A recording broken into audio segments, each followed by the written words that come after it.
into it. What's going on, guys? We're gonna just Saiyan podcast. Where this edition, we are talking Bond, James Bond. Mm-hmm. I'm here with Jeff, and then I am Dan the Man, aka Daniel's son, and Jeff. We're talking Bond, man.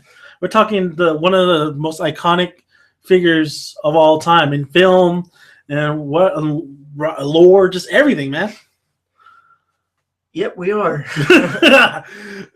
First time doing a podcast, huh? This is sort of my first time. I sat down. I had a friend, I had a friend that we were going to try starting a podcast, and we recorded about like 2 hours. But every 5 minutes, we said something that we didn't want on air, so we said, "Okay, cut that. We're going to cut that." And so, no. But at the end of that, it's just not working like that, man. We're definitely going. If you cuss, if you say something, it's on. Yeah. It's on.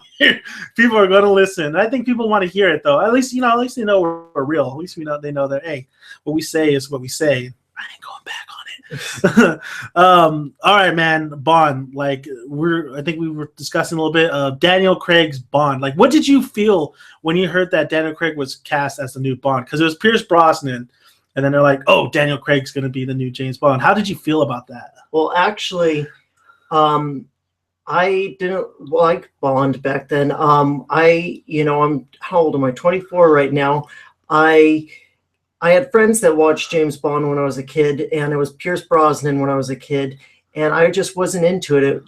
It seemed boring to me. I was into Batman, and I loved Batman, but I remember when Skyfall came out, someone told me that it was amazing, and I wasn't interested in it, but it was on Netflix, and I watched it, and I was like, this is one of the most, and all I thought was, all I could think was, this is British Batman, and that's what I thought was so dope. And so I went back and I revisited. I went and bought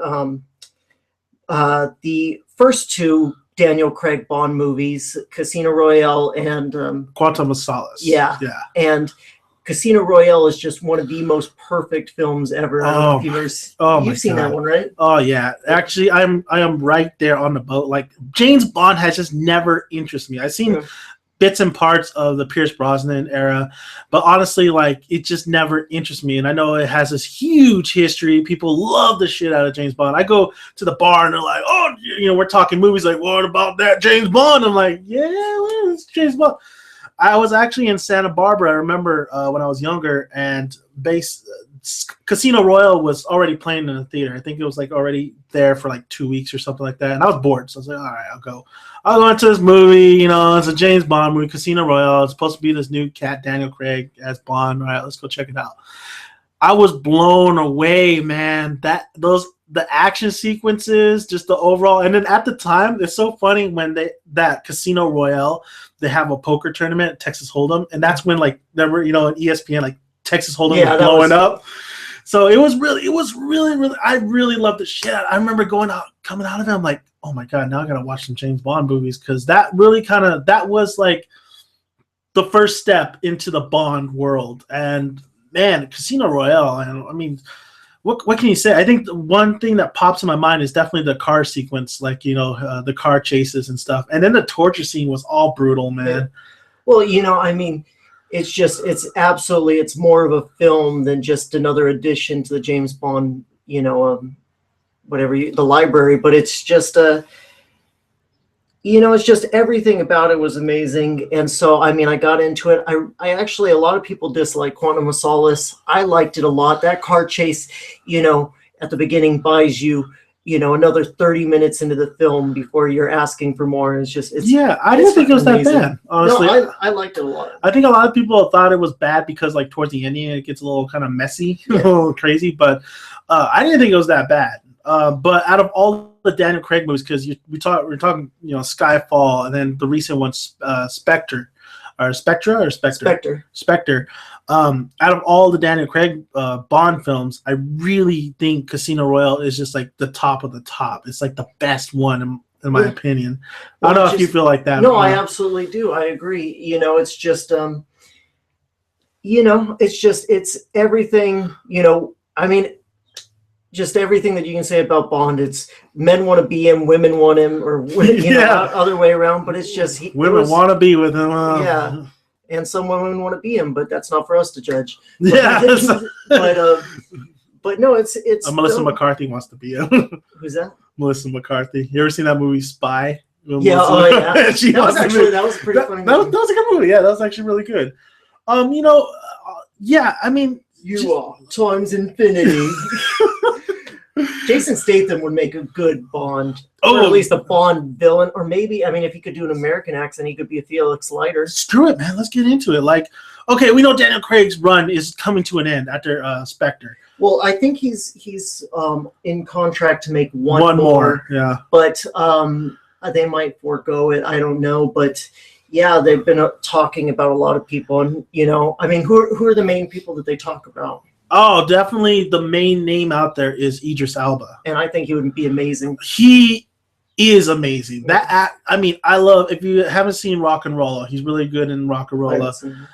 Beast of No Nations on Netflix. Fantastic. I thought he deserved an Oscar nomination. I don't know how he didn't get an Oscar nomination. I haven't even gotten to the part with him in that movie. I put it on. I watched like the first 10, 15 minutes, and without spoiling anything, I was just like, I was drinking, and I was like, wow, this is just going to get me depressed. I got to put on some Burn Notice. Yeah, do not watch that movie when you're drinking. It's so depressing, man, but it's so good. But and he's fantastic.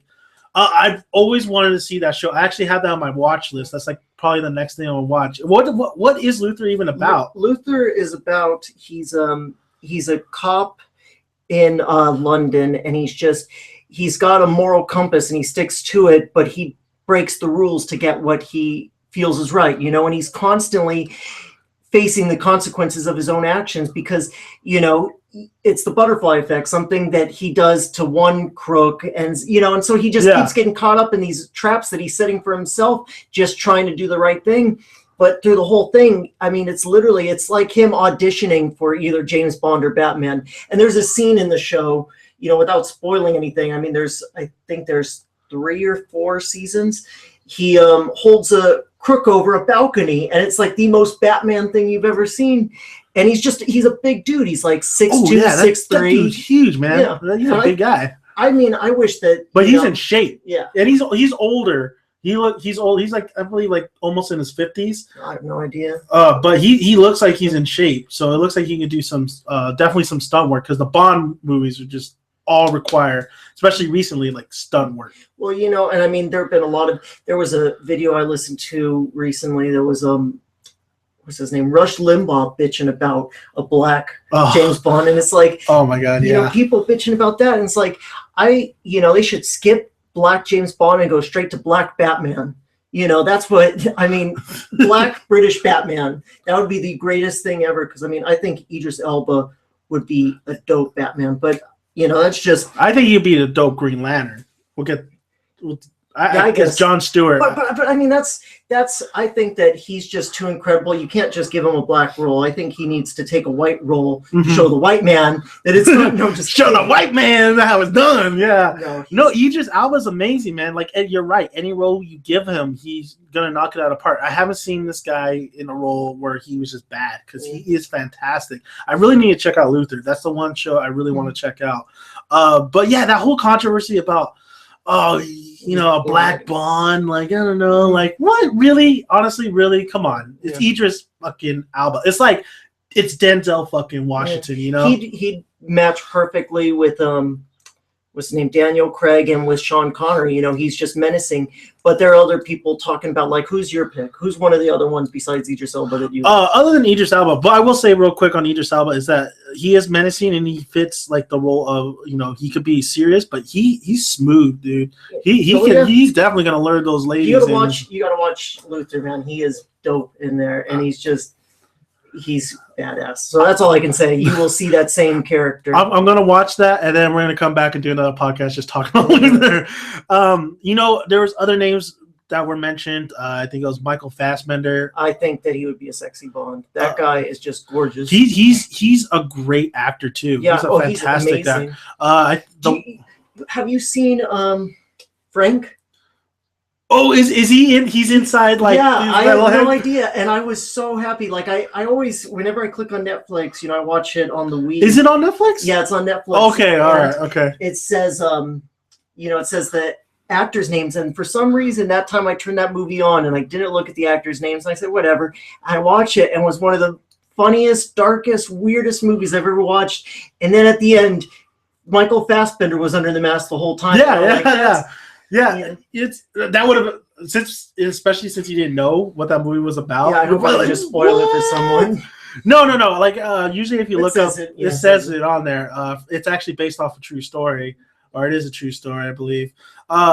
Actually, I wanted to check that one out too because like I've seen like advertisement for it previously. Oh, it's brilliant. I mean, as a musician, I play guitar and I'm not, eccentric at all. So I've played music with people that are just brilliant songwriters. I'm not one of them. Yeah. But so, the movie Frank, without going into it too much, is about, just an average musician joining this eccentric group of people. And their leader is this guy that's just a brilliant musician, but it's just batshit crazy. And so, but he's brilliant. Yeah. But so, and it's like, it hit home because, one of my best friends is one of the most brilliant songwriters that you'll ever meet. And yet he doesn't click with things and, he doesn't. That's usually how it works though, especially with the music and just the genius aspect of it. Like people, like they're not connected. Exactly. They're disconnected and they're a little odd, that's usually how it works though. That's usually how it works. But yeah, I could see Michael Fassbender. I think the one movie I could think about where he was I could see him as Bond is Inglourious Bastard. I thought he was great in Inglourious Bastard. Oh yeah, and he pulled off the British accent. Oh. Yeah, I mean, I think he's German, isn't he? I wouldn't be surprised. Or maybe I'm just thinking he's German because of he's something else. X-Men. Oh, yeah, Magneto. Yeah, but he's dope though. But the Holocaust. That's kind of odd how like the time frame on that. No, but he's brilliant. Who's another one that kind of up there is Henry Cavill. But he's just too. He's just too. You can't be Superman and James Bond. That is true. But you know what? That would be interesting because like if you guys seen Man of Steel or Batman v Superman, they don't really give him too much to do to be charismatic. But I've seen this guy in interviews, and this guy is super charismatic. And he was in the Spy movie. He was Man from U.N.C.L.E. Yeah, I know, that's what I was thinking. I haven't seen it yet. I haven't seen it either, but it looks like he's having a lot of fun in that film. We really don't have good ground to talk about these movies when half of them we haven't even seen. Yeah, but we know the actor and what he brings to the table. But you're absolutely, you hit definitely on the right point where like I don't know if you could be Superman and James Bond at the same time. But it's just I saw Batman v Superman and I really liked it. I know a lot of people disliked it. I don't know if you're one of those. It sucked, but I know how people. I know people liked it. But I think and without spoiling anything, I think that they kind of brought in their own James Bond scenes in there, and it's it's awesome. Some of the stuff that they with did. Bruce. Yeah, but don't. No, get away. Yeah. Like they did some Batman, and even the story James Bond, and it kind of feels like a James Bond movie with at the beginning just kind of the slow burn towards the climax where it's just but that someone I was talking to at work, Tom Hiddleston. Yeah, Tom Hiddleston. I was gonna say Loki.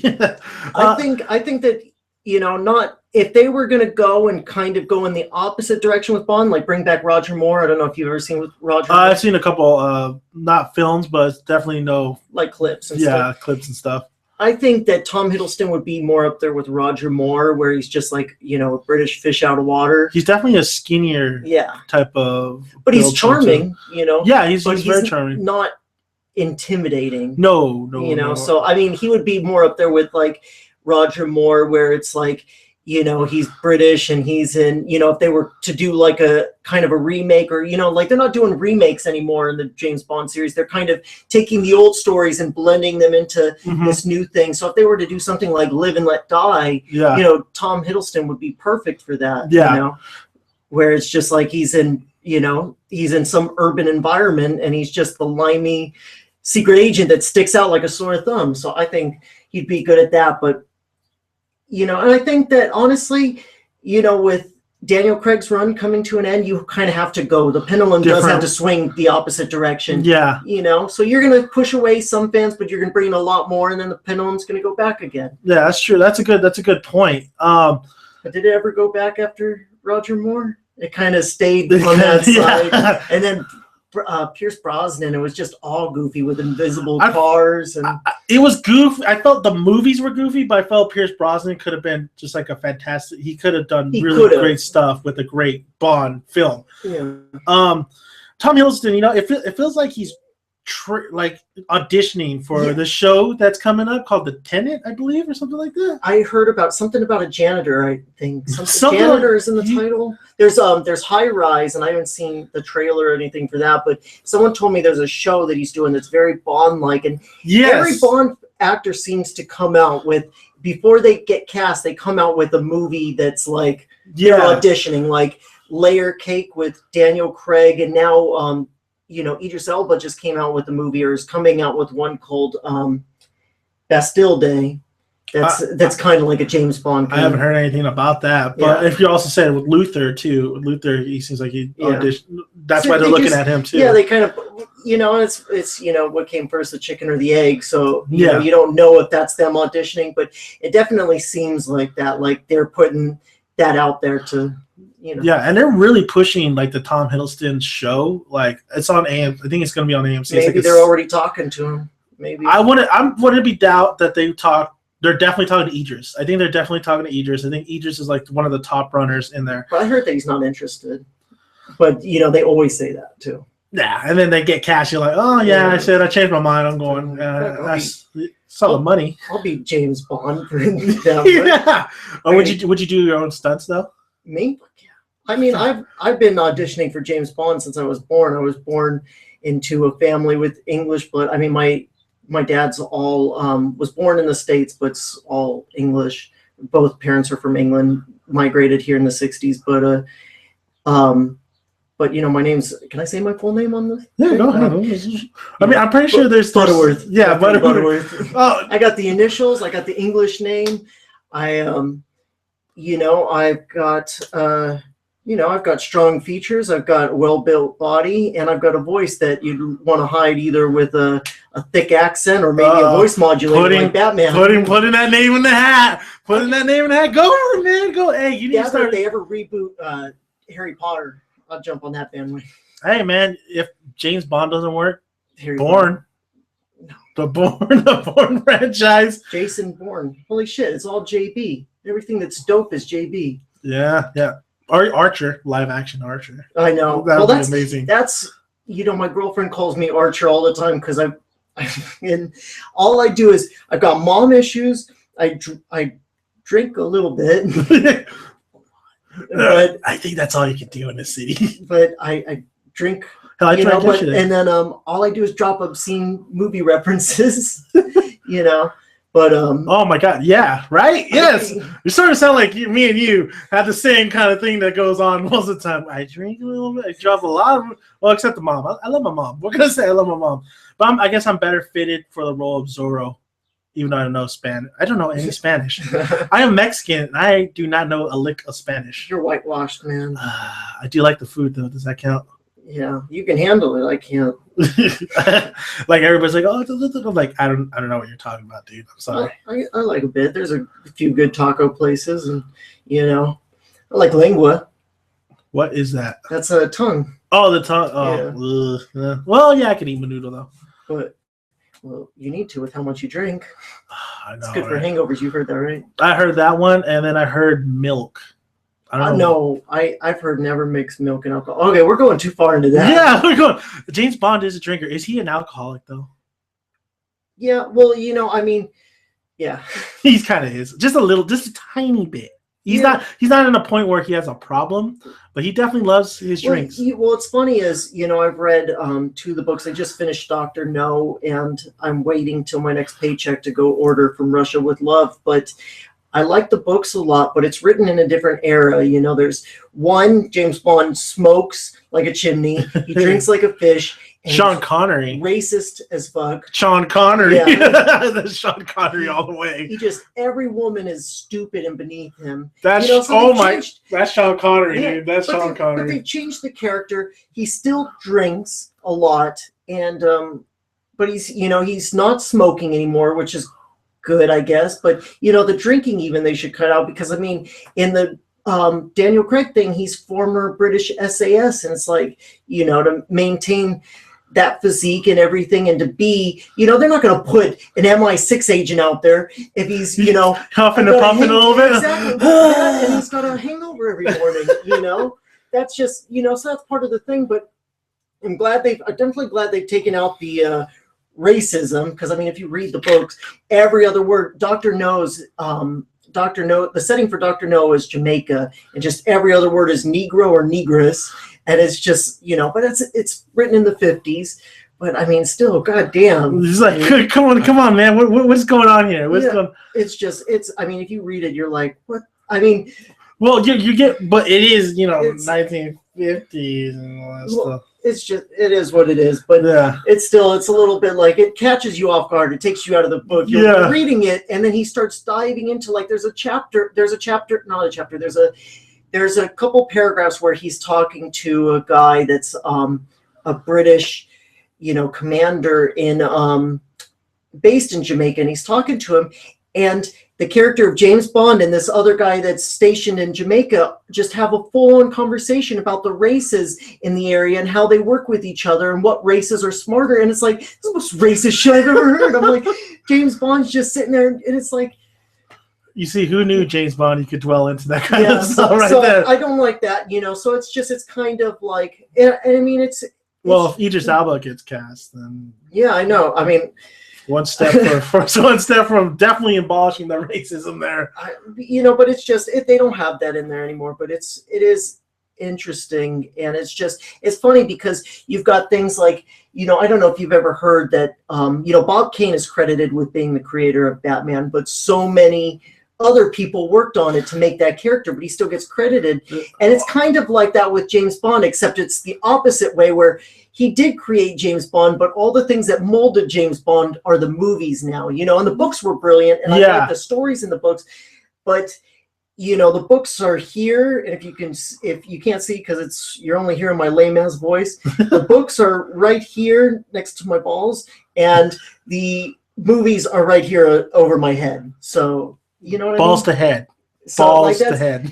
That's how much better the movies are, and that's what really molded the character, and so it's just yeah. I mean, just even reading up on, like, on the sites or whatever, looking up like James Bond, you can only tell, like, he got crafted and molded as the films went, especially the actor who was placed in them. Well, exactly, and one of the things, the films became so iconic that after Sean Connery became so popular as Bond, Ian Fleming went and wrote into the Bond thing that he was actually half Scottish. Yeah. Because that was such a big thing. And I read up on that. I was like, well, Sean Connery really paved that way for that James Bond. Yeah. And as soon as you get to, like, Thunderball, Sean Connery's not even trying to hide that he's Scottish.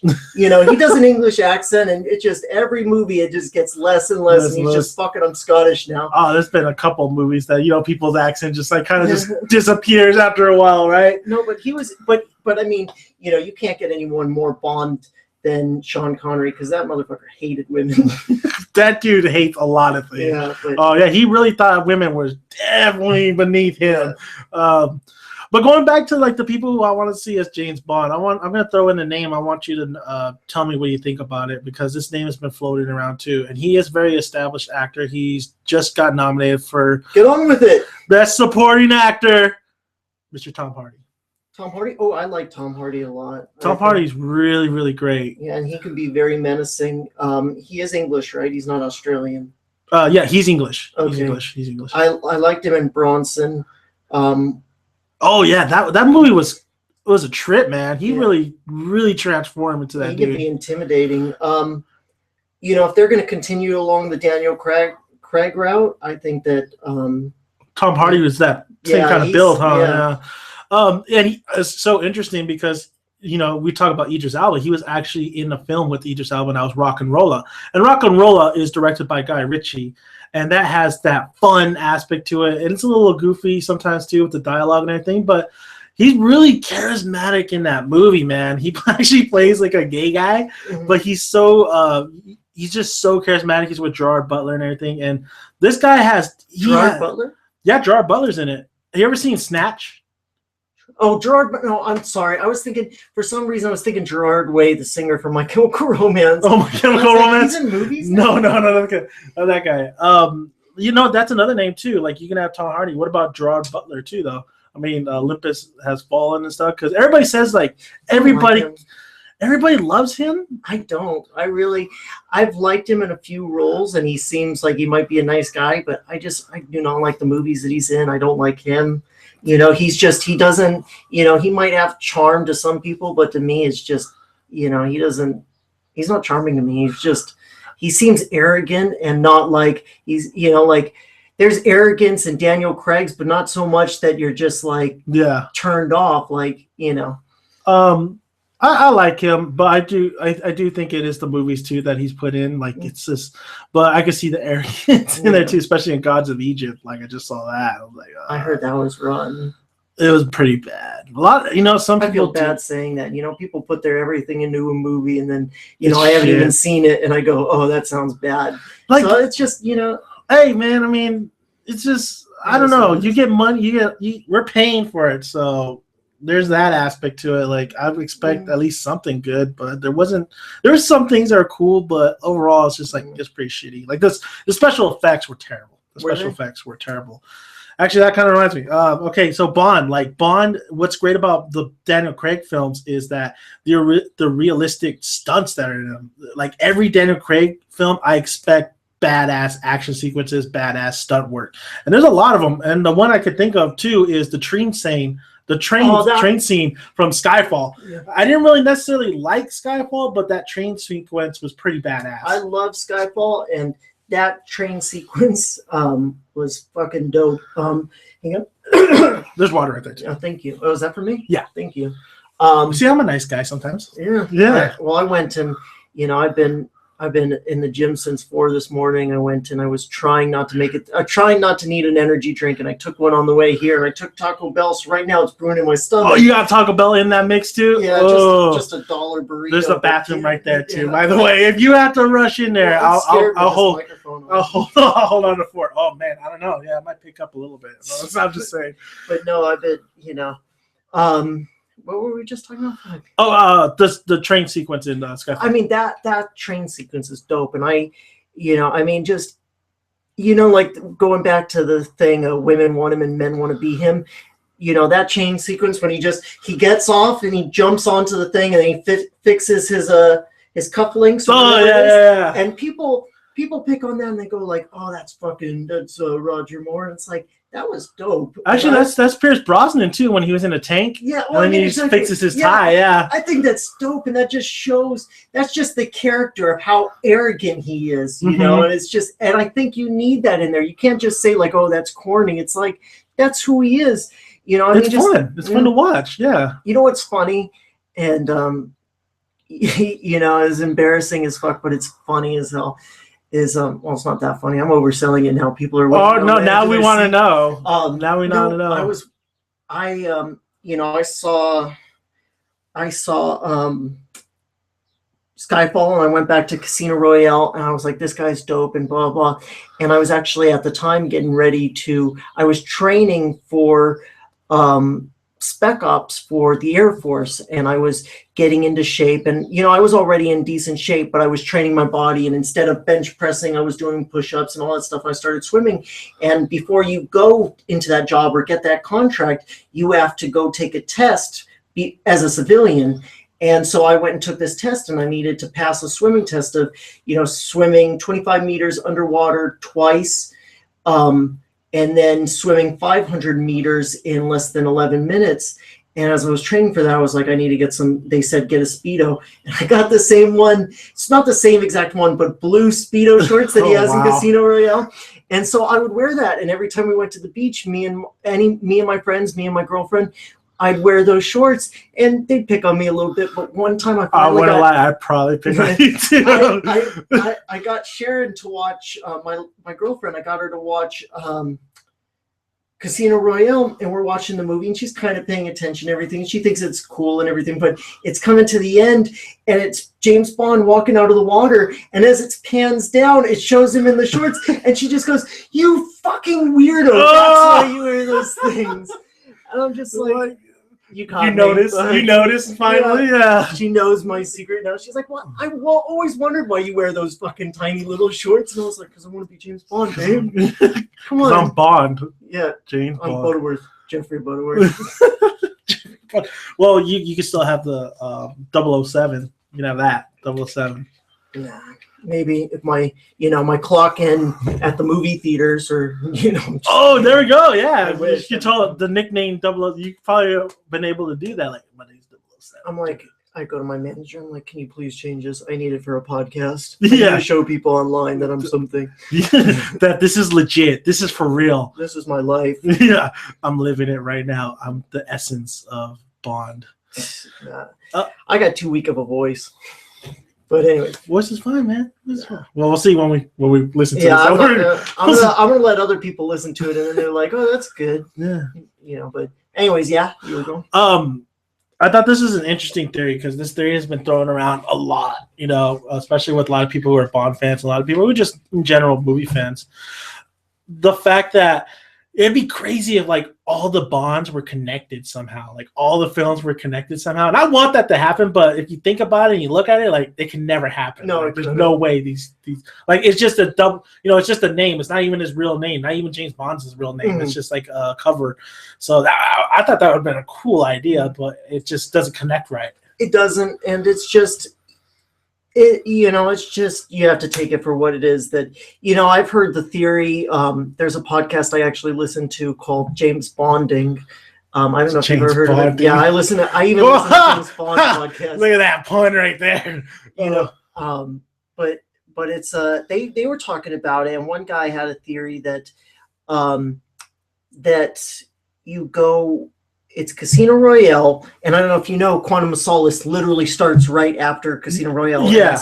And then they say that their theory is between Quantum of Solace and Skyfall is where all the other James Bond movies take place, like Sean Connery, because they hint at things in that series, and they hint at things like, and he gets the car too. He's got the Aston Martin, and the driver's side is switched so he could drive in Britain, and he's got the he's got the ejection seat and all that stuff. So, I've heard that theory. There's so many callbacks, especially in those films. Yeah. But I don't buy into that. I think, that the only thing that's different, I think that what it is it's like saying that the Batman movies are all connected, and they're not. We understand that, the Tim Burton Batman is some people don't understand. They're all like, so who's the new Batman in Suicide Squad? It's Ben Affleck. Ben Affleck still. What the fuck do you not get that? But you know what I mean, though, where it's like you've got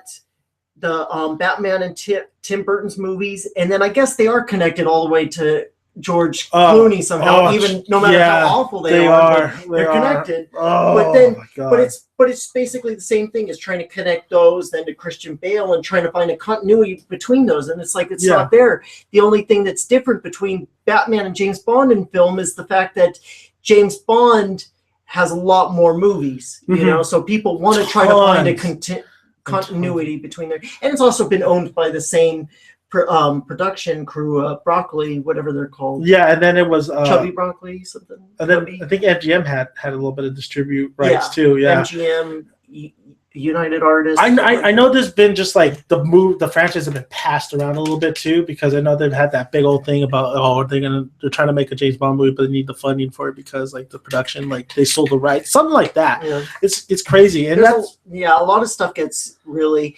There was even a point when they didn't own Spectre because I think that was it. And then that's what just happened recently, and they got the rights to Spectre, and then they wrote that really kind of convoluted movie. Yeah, and you know what was it a 50-year anniversary? I can't remember. It was an anniversary. Yeah, it was for a Bond. 50-year. It was a 50-year anniversary, and I know 2012 was the 15-year. I think 52. Did the first movie come? No, I mean 62. No.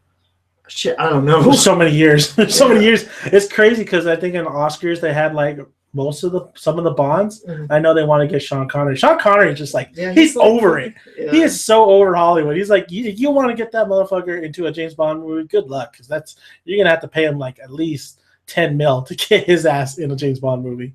I mean, yeah, it's just he's a weird one. You know, he was good friends with Roger Moore, and I think they still are good friends, even though he was pissed about them replacing him. No. So pissed that he went with the other guy that had rights to James Bond, and they made competing James Bond movies. You've heard of that. Never Say Never Again came out at the same time as Octopussy. Yeah, and I remember hearing the fact that Roger Moore was like super, super pissed. Like there was a whole controversy over that. And stuff. But I think they're friends now again. I don't know. I mean, you can't really have enemies at that old, you know. Yeah, I mean, you're already an old timer. Just let it go. Yeah. Just let it go. Don't keep it there. All right. And that's the craziest thing is that why do you think James Bond is so still popular? Why do you think like? How did all these movies get made? How did all these books, be a classic to a lot of people? Like people love James Bond, and they're still making James Bond movies. I think it's crazy. After how many years we're still getting a James Bond movie, especially after Spectre, we're getting another James Bond movie. Like, how do you think? Why do you think people just love these films so much? I think it's the character. It's a guilty pleasure. Everyone wants to be James Bond. And it is the guys want him, and some girls want him.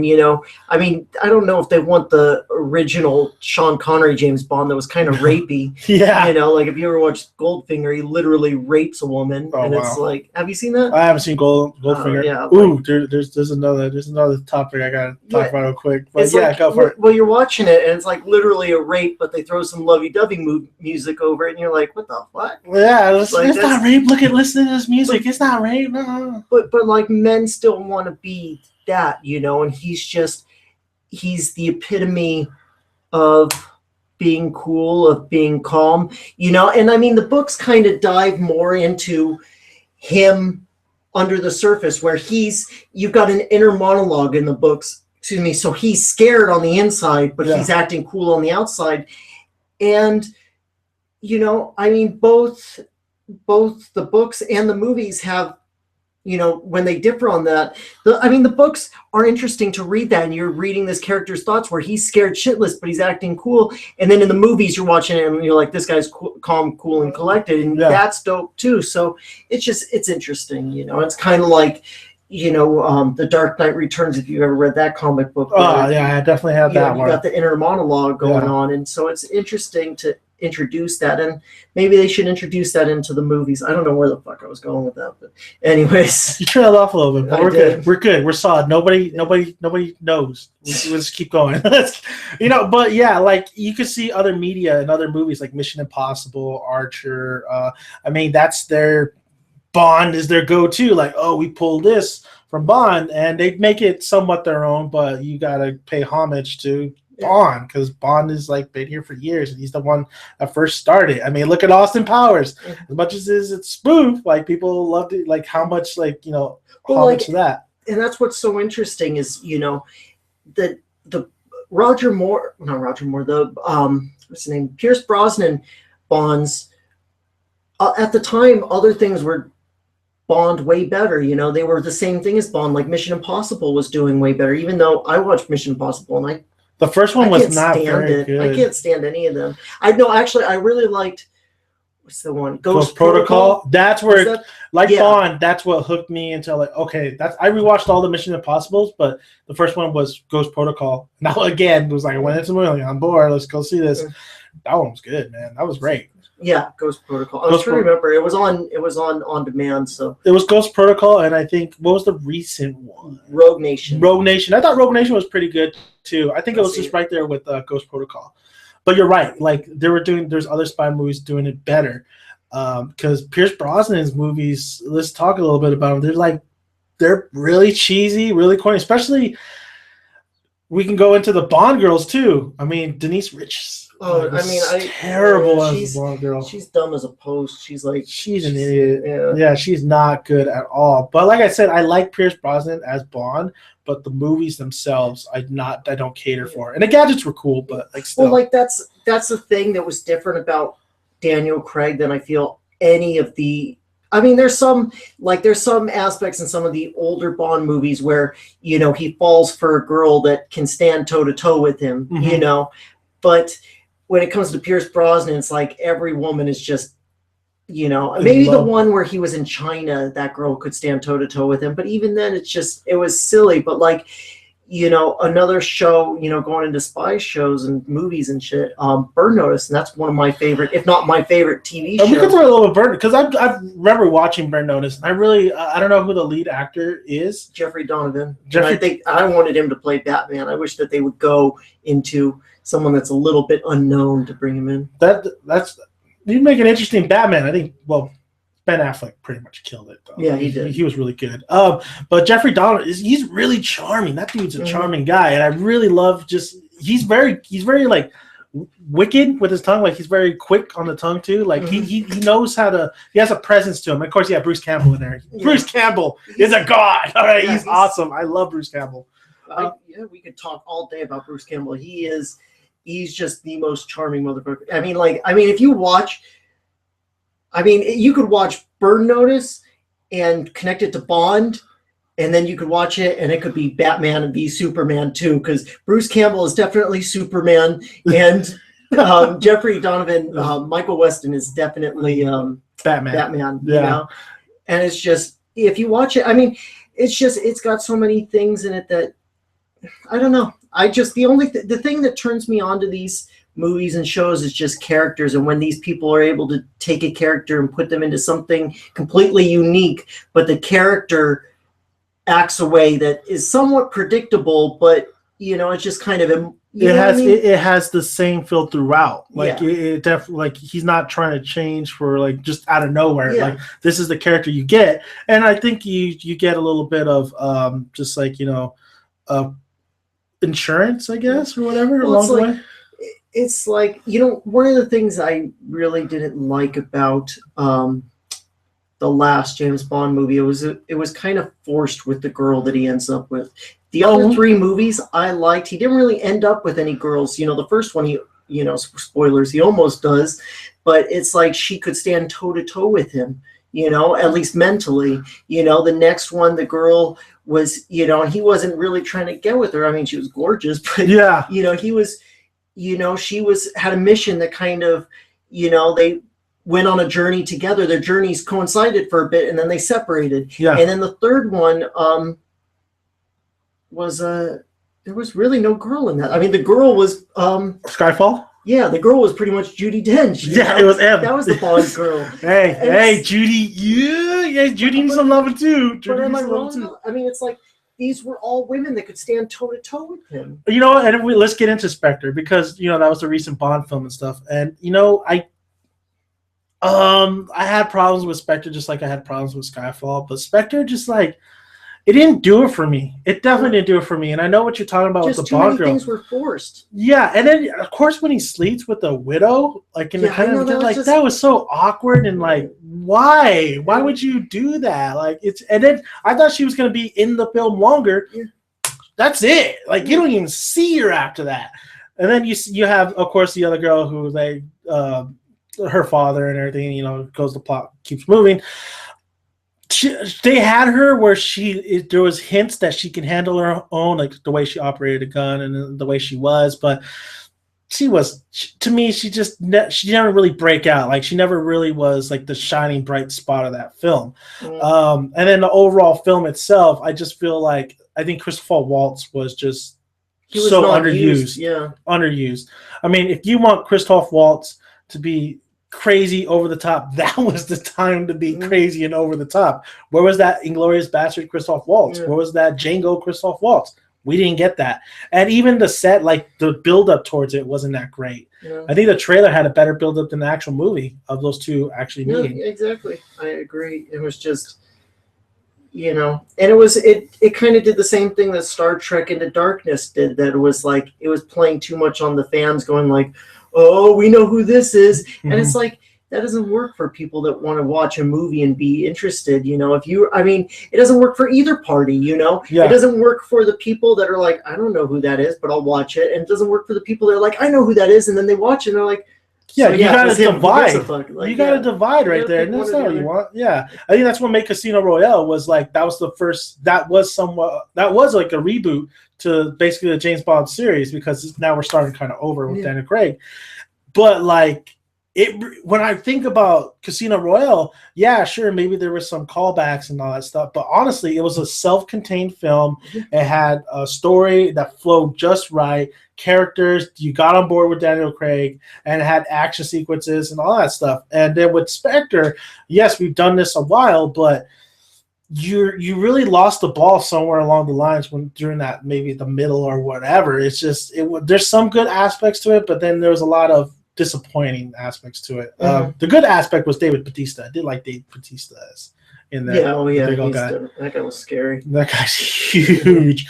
But overall, I just think Spectre was just. I was kind of hoping more of that kind of definitely that organized underground kind of group that was just. I thought that would just be more of the aspect of the film. And I thought Christoph Waltz was going to come in a lot sooner, but he didn't. And then Q was good in the film. I thought the humor between Daniel Craig and Q were pretty good. I liked him being in the field too. That was, that was a cool kind of, but I mean, just overall, it was playing too much to the Bond fans to the point where it was just like, why don't you just make a fucking slideshow of old Bond movies? It's like why don't you just go back to the corniness and the goofiness back, because those Bond films were corny and goofy. They had some crazy you're like what the fuck moments, but I see what you're saying, man.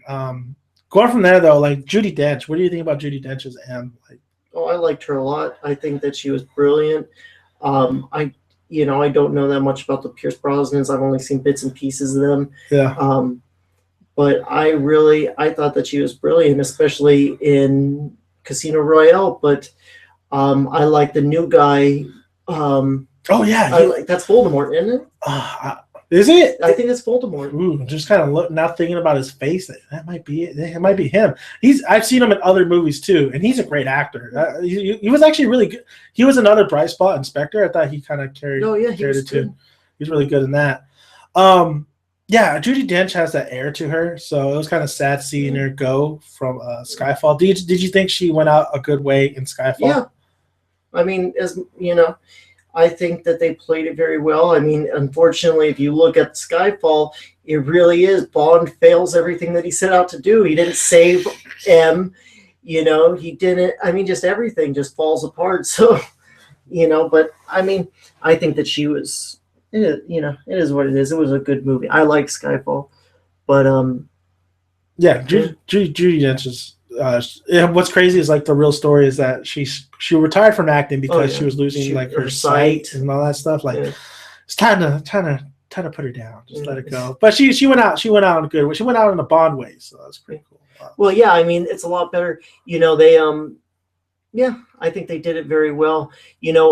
Sean Connery's kind of retired from acting too. Oh, he's been done retired for a while. Yeah, I mean he's done after I think League of Extraordinary Gentlemen. Like he retired. Done. Yeah, he was done. He could have been. Like, look, that was it. That's my, The one thing I think he always regretted was not taking the Gandalf role.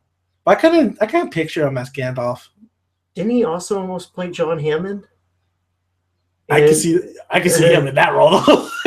Well, I don't know, maybe not. Welcome to Jurassic Park, you cunt. Exactly like that. It's all improvised too, and they're like, just leave it in. He's not gonna change it. He's not gonna change it. Spielberg's like, just fucking, his hair's like, God damn it, Connery, God damn you. It's just. I could imagine Sean Connery as John Hammond, where like he's talking to Dr. Alan Grant the whole time, and anytime the woman asks him anything, he ignores her. I know. He's like, I can't do his accent, but he's like, why all the dinosaurs are female? Because they're dumb. There ain't no mating season here. Fucking Connery. Oh my god, that guy's a nut. That'd be so interesting to have a beer with that dude. Just like those fucking women. I know. Backslap that bitch over there. Waitress, get your ass. I couldn't do his accent, but no. Yeah. He's a nut. They're dumb. They're all women dinosaurs. I hate them. Malcolm just like, that's the one time Malcolm just shuts the fuck up. It's like, listen to Connery. Who is this guy? He's more crazier than me. Oh man.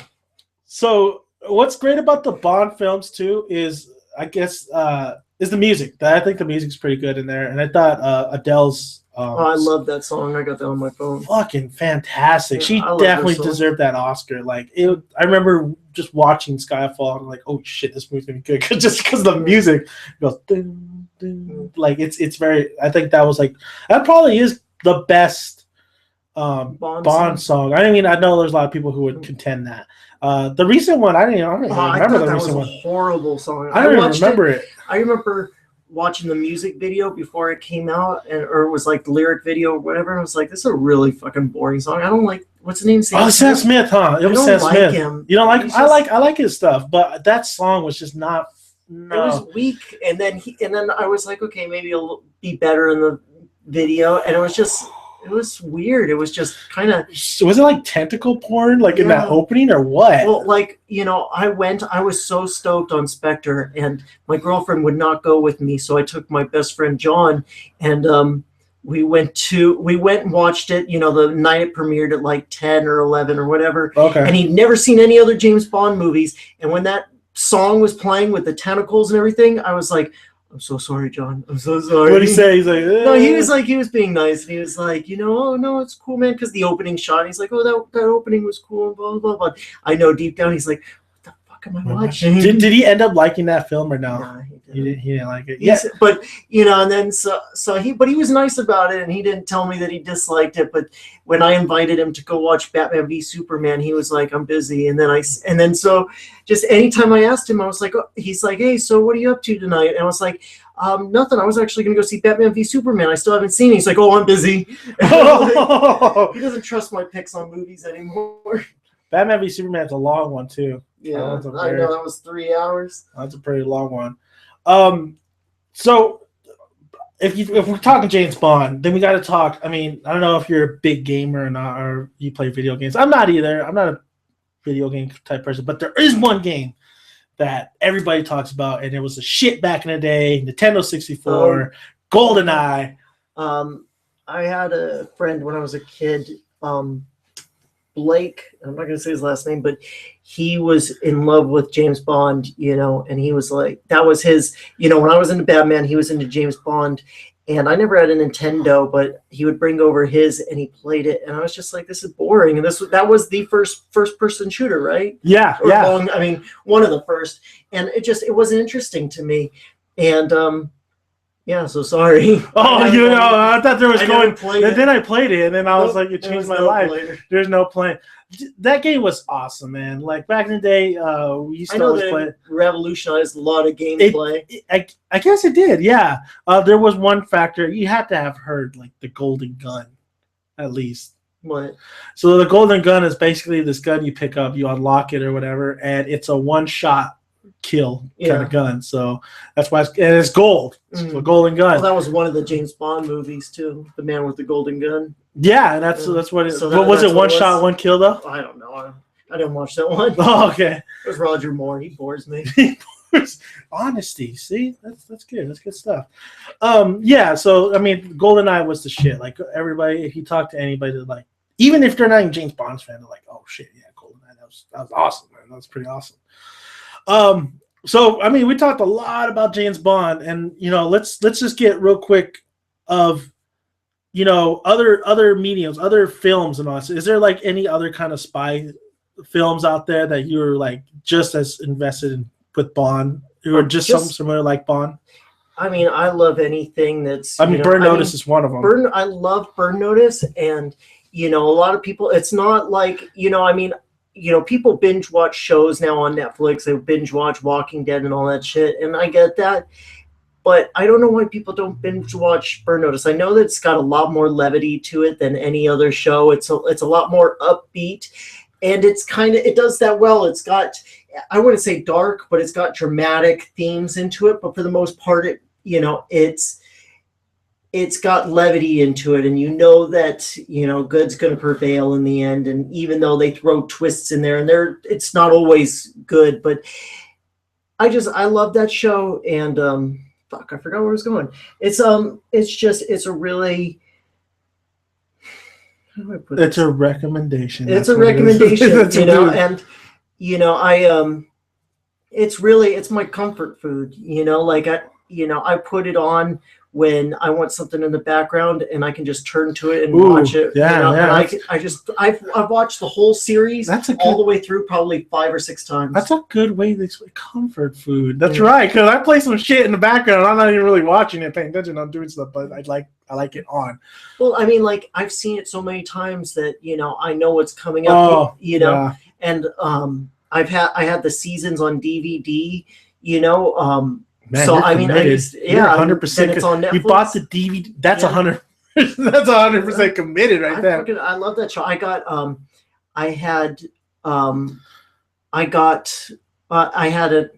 trying to put this in a nice way. There's no nice way to say it. Just do it. My ex-girlfriend, for one of my birthdays, I had a girlfriend that bought me a lot of shit for my birthday, like a lot of awesome nerdy shit. She got me, she was awesome. She got me she's watching Manchester right now. United. She's watching. I know. That's why I'm trying to put this nicely, because I'm worried about the current girlfriend listening to it. No, but I'm sure you buy him a lot of shit too. But she got me Manchester United jerseys. She got me Batman action figures and stuff, and I had collectibles. She got me an autographed picture of the original not the original, but Adam West and Ward picture of them signed. And wow. And also one of the things is the first script for the pilot episode of Burn Notice, the very first episode, the script signed by all the main actors. Oh, that is so awesome, including Bruce Campbell. Yeah, Bruce Campbell, Bruce Campbell, Jeffrey Donovan, Gabrielle Anwar, and I think it was Kobe Bell, even though he was... No, it's not Kobe Bell. I can't remember. Sharon Gless, I think her name is. The one that plays Michael's mom. But it's I'm just a nerd. I love that show, and that is my... No, it's good to have something like that, because shit, we live in this world, live your life, goddammit. If you like something, go ahead and do it, or collect it, watch it, whatever. Like, I love movies. I love everything. I pretty much love everything. So, I also love Archer. Yeah, I love Archer. That is another awesome. thing. I watched that series over and over. So funny. Do you think it kind of dipped a little bit towards the later? No, I think it dipped the Archer Vice. I thought Archer Vice was okay. I got a kick out of it. It was different, and they're trying to mix it up because, they do running gags throughout every season, and then the season ends and then they've got a new running gag. And so I think they just kind of got to kick Lana! It's just funny, you like things that you see yourself in, and as much as I want to be James Bond or Michael Weston, I'm fucking Archer. I'm just a piece of shit. I've got so many issues. You got that smart ass tendencies too, huh? Yeah. Oh man, like Archer's a shit. Archer is so awesome. He's a dick. But that's the whole thing, is like you watch it and you're like, oh, I love this character, but in real life you'd be like, this motherfucker's annoying. Yeah, this motherfucker is like in my ear, just like especially when he's with a Figgis. Cyril, especially when he is a Cyril, like, damn, what an asshole to Cyril Figgis. It is a fucking brilliant show, but I know you haven't made a Twitter yet for this thing, but this is Just Saying podcast? Yeah. Clever. I see how it's spelled, and there's Super Saiyan Trunks right next to your computer. Exactly. Boom. I propose, when you make a Twitter, I've got a Twitter, but I haven't really got anything on it, but it's Butterworth UTD. If anyone's listening to this and wants to follow me and throw this out there, until we get one started, but BUTTERWORTH UTD. Uniform Tango Delta. So if you got that military. God damn, that's a lot. But no, you know what I mean. So anyways, I want to hear if anyone thinks who'd win in a fight, Michael Weston or James Bond. Ooh. Or or Archer. I'm totally gonna put that in. Also, one of my reviews is like, boom, Jeffrey Butterworth question to the people. It's gonna be. It's definitely gonna. I'm gonna go Archer because Archer is just for some reason. Okay, take Archer out. You can't put. You can't throw Archer in there because, I mean, even in one of the episodes, it was so funny. He's like, things just kind of work out for me. No, that's exactly what I was gonna say. This motherfucker can never die. Like, this guy, it just seems like it seems to work out. Yeah. I'm pretty sure, like, because even if this video is going to be on the internet, people are going to be watching, and then definitely now you're going to make me want to do a Twitter myself. You should make the Just Saying podcast. Twitter, like hanging out with Jeffrey talking Bond. Yeah, check it out. I'm gonna throw up a picture, all that stuff, and go look into Stitcher. I don't know if you can get in trouble if we go and use a song from an artist and throw it to open up, or maybe, get someone to commission a song. There's ways around it, instrumental, basically. Well, we gotta keep this thing going, man. Make a habit out of it. I'm thinking Friday, do it again because, it's Monday and I just started the new job. I've been up since 4:00. I was at the gym at 4:30. Totally. I started working on Friday. Well, the next Friday. Next Friday. There we go. Next Friday.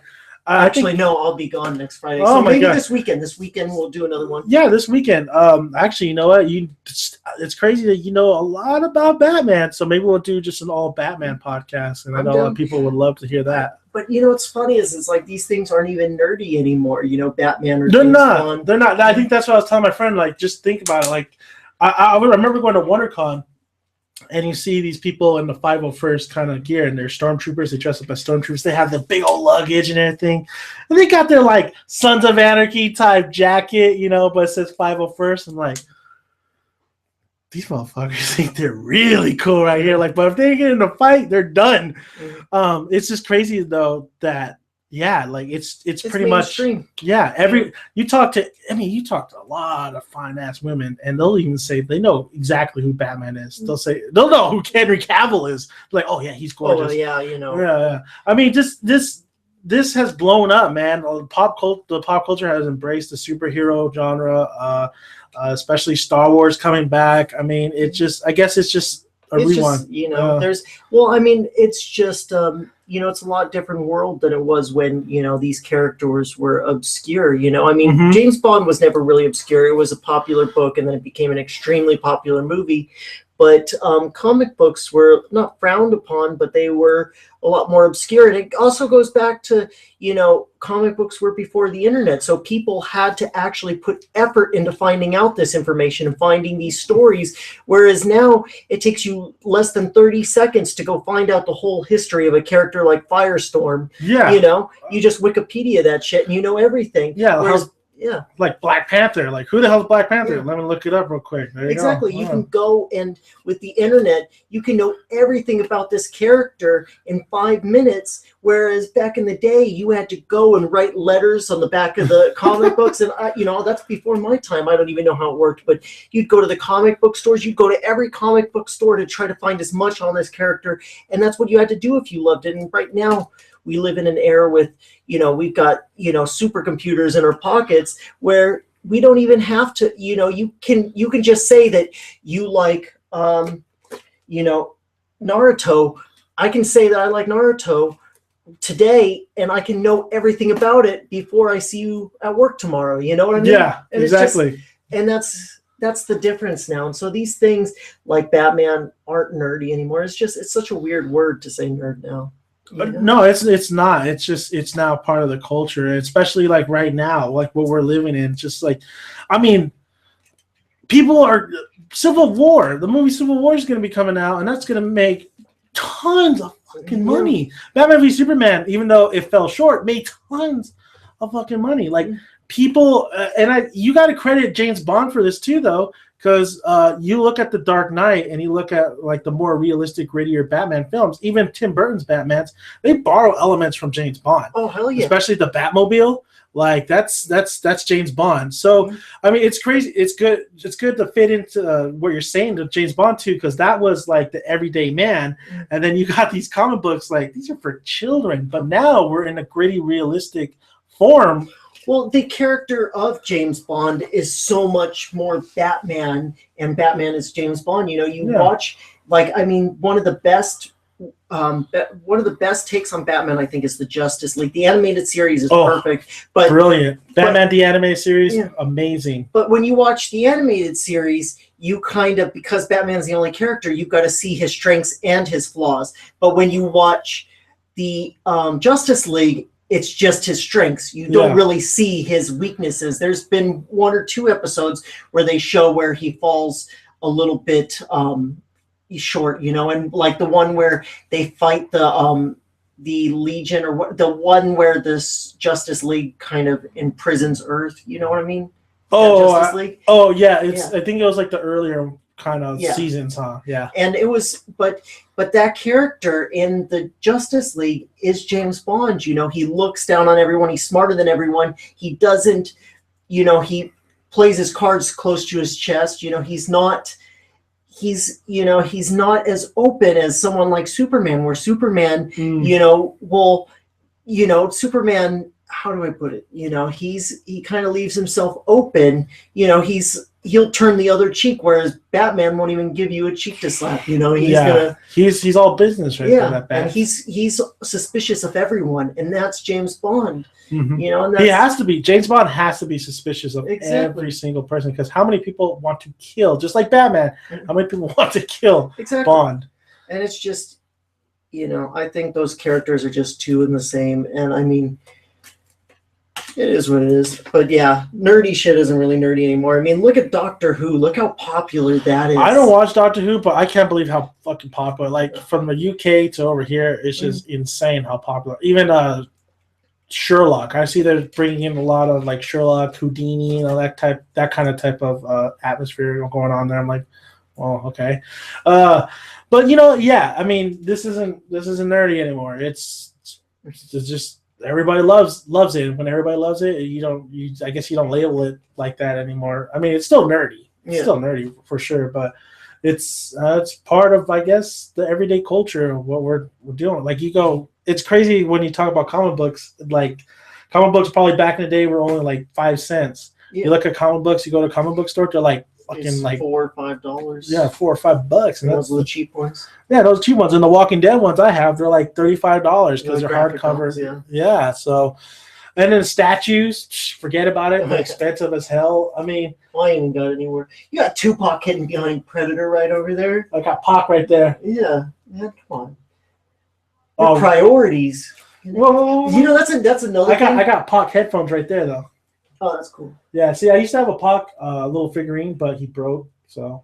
Yeah, that's another interesting thing that I was thinking about was you know, why the Straight Outta Compton movie did so well, and it's really, you know, they're going to start doing some more hip hop movies. Well, Tupac's film is just right around the corner, and his documentary's coming out. I'm a big Tupac fan, so I could talk Tupac for days. But it's like that's. Oh, I got Pac right there too. His plaque. But you're opening up a world that is like a comic book. You know, when you go into these musicians, you know, going into rap world, you know, you've got all these alliances and all these beefs and all these things, and you watch Straight Outta Compton, and it's like watching a comic book movie. It's like watching Captain America, and then make a reference to Black Panther, and you're like, oh my god, that's on the horizon, or you get all excited, and you're like, oh my god, that's where Black Panther. Especially when they had Pac in there, and I was like, dude, that looks like Pac. Exactly, like that's Pac. The same thing. It's like a comic book movie. But the Snoop Dogg did not look like Snoop Dogg. No, what's up, homie, big homie? Double G, like, get out of here. They're not Snoop. But that's what's so cool about it, is you're watching. You know, it's like watching. Watching the '89 Batman, and then they introduce the DA, Harvey Dent, and you're like, oh my god, and it's the same thing, you know, and that's why I think that those biopics, it was Lando Calrissian. I know and then when they finally did Two-Face, they switched over to a white guy. That's fucked up. Pretty bad.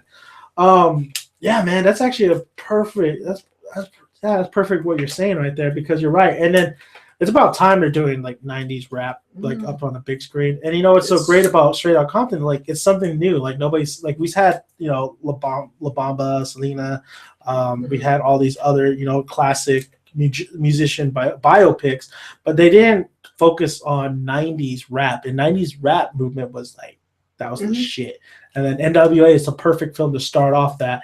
And then we're gonna get we had Notorious. Yeah. But Notorious was okay. Yeah, awesome. But Tupac, man, Tupac's life, like that dude is a movie. Yeah. You has too much stuff going on that you can't fit all that stuff in one movie. I mean, NWA they couldn't fit in everything. They couldn't. But it was already a long movie. But it still, I would have watched maybe another hour. I would have. I thought it was brilliant. I thought it was great. There's some things that they sugar-coated, but like Dre. Oh my God, that's the first thing everyone goes to. It's so true. It's like, you know, that motherfucker.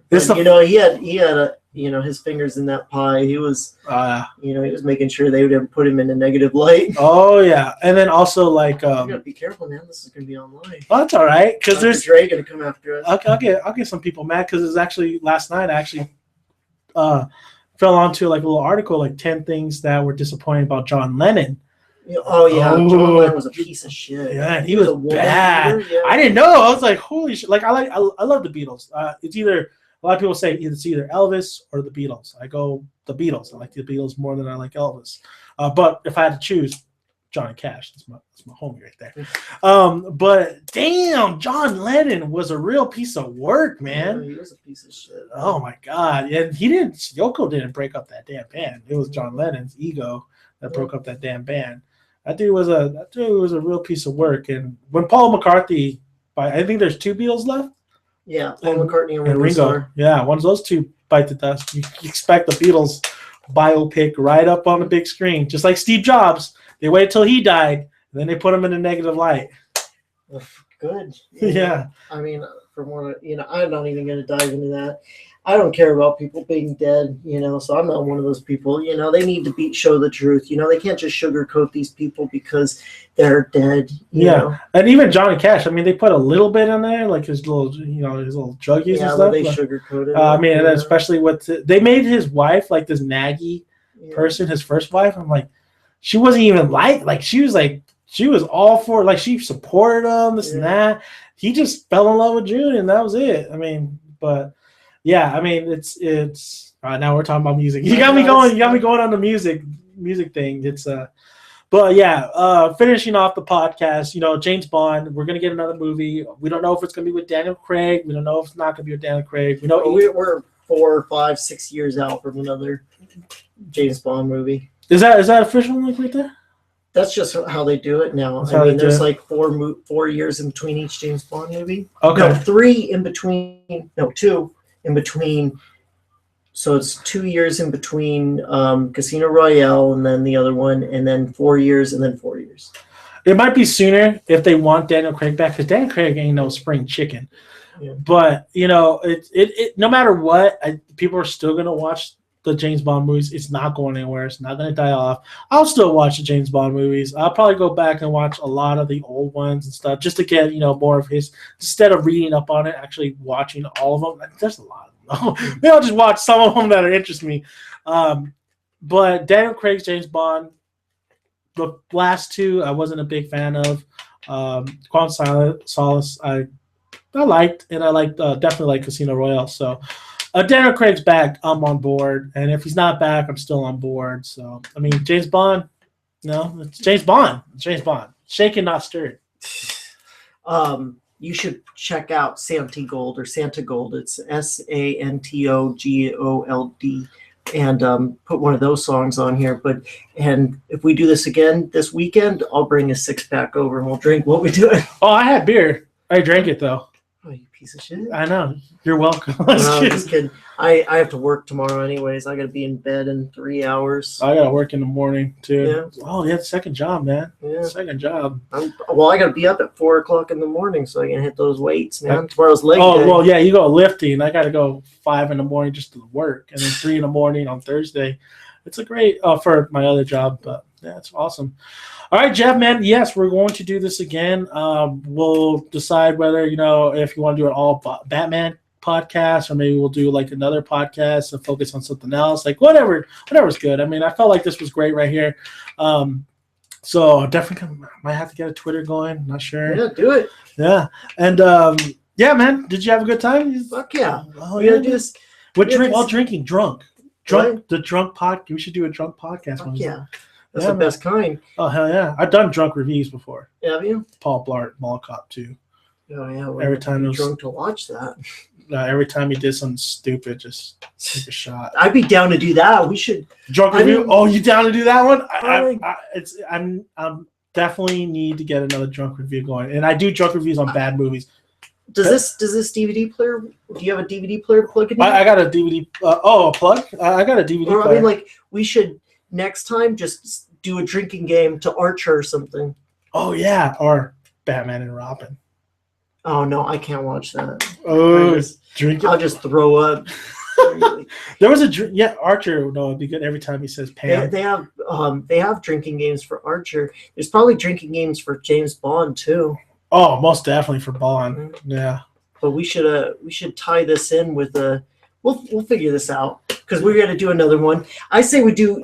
Have you got Netflix? Yeah, I got Netflix. Let's do that this weekend. All right. Drinking game, right? Shake on it. Boom. Drinking game. We can't do Batman and Robin though because I probably have to crash on your couch after drinking through that whole movie. Oh my god, I'd be so shit faced after that. It depends on the rules. But then again, like kidding. that whole movie is just insane. All right, man. Thank you guys for listening. Thank you for listening. Be sure to subscribe to the channel, like the video if you like it, and let us know about everything James Bond. If you know who's your favorite Bond, what movie was your favorite Bond movie? Just overall anything James Bond. And me and Jeff will be back for another podcast or a drunk review or just a drinking game type thing we're gonna do, as long as we drink. All right, as long as we drink. So where can we find you on Twitter, man? Butterworth United, BUTTERWORTHUTD. Well, Butterworth UTD United for short. Okay. But find me on Twitter, and I haven't got anything else. But hopefully we'll get a Twitter going for this, and maybe we can hit up some other podcasts and see if they want to check us out. Oh hell yeah, man! Get some friends out there. Hell yeah, get some.